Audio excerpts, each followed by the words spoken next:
தாய்க்கும் தாய்நாட்டிற்கும் என் தாய்மொழிக்கும் என்னுடைய வணக்கங்கள். அன்பான உயிர்களுக்கு என் அன்பான வணக்கங்கள். இது வெங்கடேஷ் ஸ்பீக்ஸ். நான் உங்கள் வெங்கடேசன்.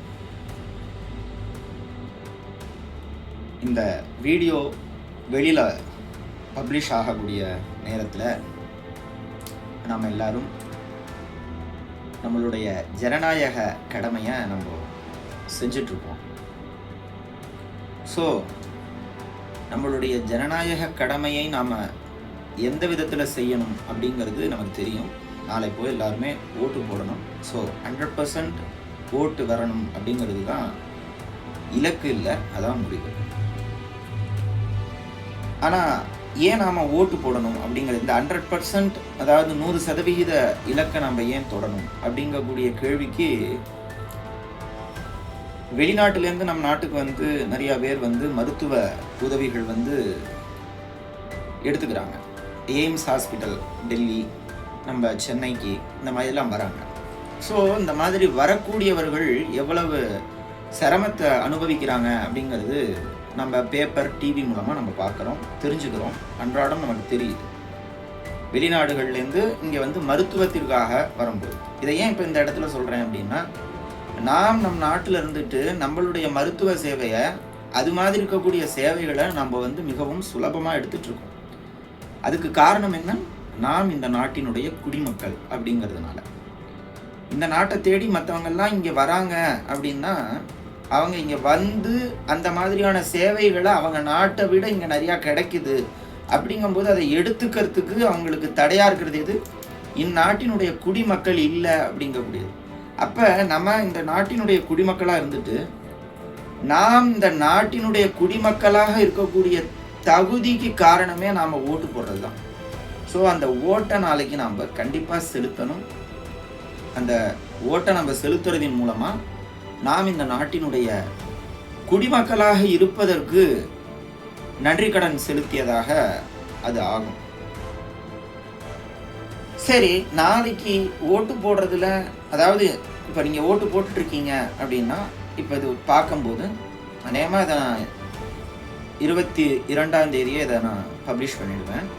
ஸோ நாளைக்கு நீங்கள் ஓட்டு போடும்போது, இதை பார்க்குற அன்னைக்கு ஓட்டு போட்டுட்டு இருக்கும்போது யாருக்கு ஓட்டு போடலாம் அப்படிங்கக்கூடிய சிந்தனை முதல்ல வரும். சரி, நிறையா இத்தனை நாள் இந்த 21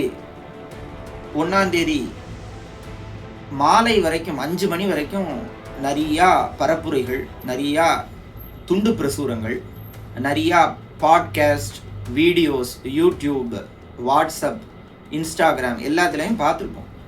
ஆனால் நாம் கடைசியாக போய் நம்ம ஓட்டு போடுறதுக்கு முன்னாடி நம்ம என்ன சிந்தனை செஞ்சுட்டு போய் ஓட்டு போடணும்?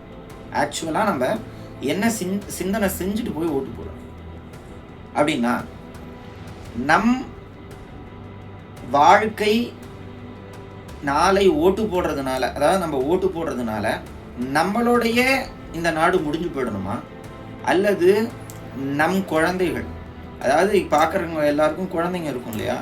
ஸோ நேற்று கூட ஒருத்தர் சொன்னார், இந்த மாதிரி மாமாவுக்காக அப்பா அம்மா, பெரியப்பா பெரியம்மா எல்லாரையும் கேட்டு ஓட்டு போட வைக்கிங்க அப்படின்னு சொல்லி. ஸோ அந்த அடுத்த தலைமுறையினர் இருக்காங்க இல்லையா, அவங்களுக்கு இந்த நாட்டை நம்ம விட்டுட்டு போக போகிறோமா, இல்லை இந்த நாட்டை நம்ம முடிவுக்கு கொண்டு வர போகிறோமா அப்படிங்கிறத நாம் ஓட்டு போடுறதுக்கு முன்னாடி சிந்தனை பண்ணணும். ஒரு விஷயத்தை நாம் செய்யறதுக்கு முன்னாடி எப்பயுமே சிந்தனை பண்ணிட்டு செய்யும் பொழுது அதில் இருக்கக்கூடிய சாதக பாதகங்கள் நிறையா நமக்கு தெரியும். ஸோ அதனால நம்ம சிந்தனை பண்ண வேண்டிய அவசியம் இருக்குது அப்படிங்கிறது 2வது விஷயம். 3வது விஷயம், எவ்வளவோ பிரசுரங்கள்லையும் பிரச்சாரங்கள்லையும் சில நல்ல திட்டங்கள், சில தீய திட்டங்கள், இதெல்லாம் நீங்கள் கவனித்து பார்த்துருப்பீங்க. சிலது உங்களை கவரும், சிலது உங்களை கவர்ந்திருக்காது. கவர்ந்ததெல்லாம் உண்மையாகவே இருக்கும் அப்படின்னு எந்த ஒரு நிச்சயமும் இல்லை. கவராதது எல்லாம் நமக்கு தேவையானவை இல்லை அப்படின்னு நம்ம சொல்ல முடியாது.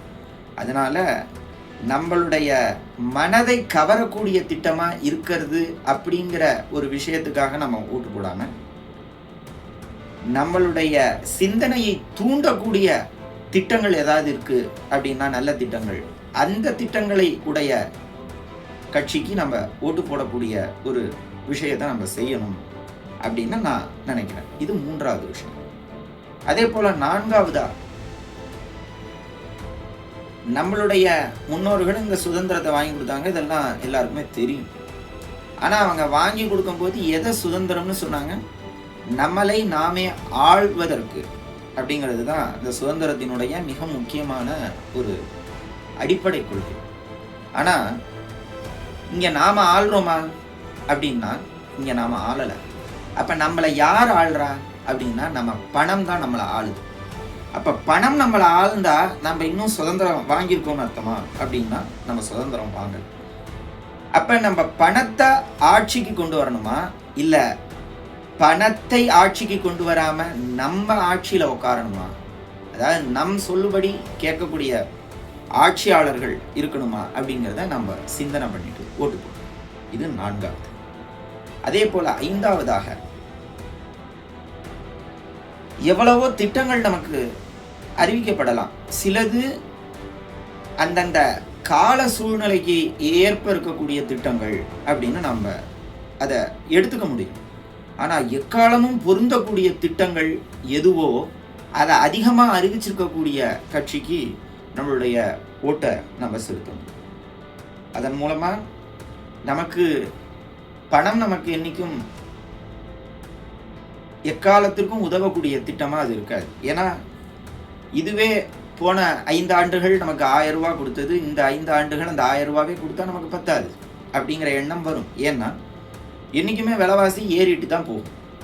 25 பைசா ஒரு பவுன் தங்கம் வித்த விலைக்கும் இன்னைக்கு 2,50,000 ரூபா தொடக்கூடிய நிலைமையில் இருக்கக்கூடிய ஒரு பவுன் தங்கத்துக்கும் விலைவாசி ஏற்றம் இருக்க தானே செய்யுது.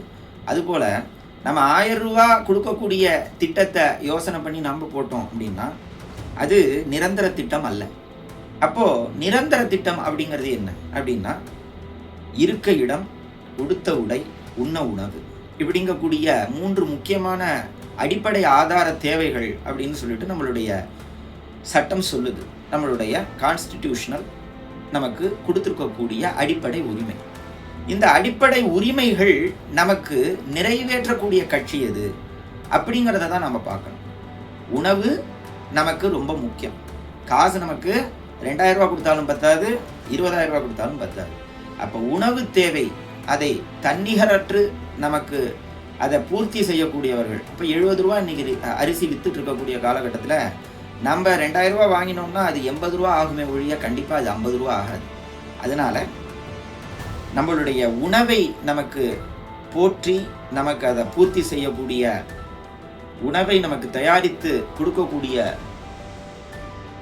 நபர்கள் யாரோ அவர்களுக்கு நம்மளுடைய ஓட்டை நம்ம செலுத்தணும் அப்படின்னு சொல்லி உங்கள் எல்லாரையும் கேட்டுக்கிறேன். வணக்கம். இதை அனைவருக்கும் நீங்கள் ஷேர் பண்ணணும். அதே போல் லைக் பண்ணுங்கள். இதில் என்ன கமெண்ட் இருந்தாலும் நீங்கள் கமெண்ட் பண்ணுங்கள், பார்ப்போம் இது ஆரோக்கியமான ஒரு உரையாடலில் முடியுதா அப்படின்னு பார்க்கலாம். நன்றி.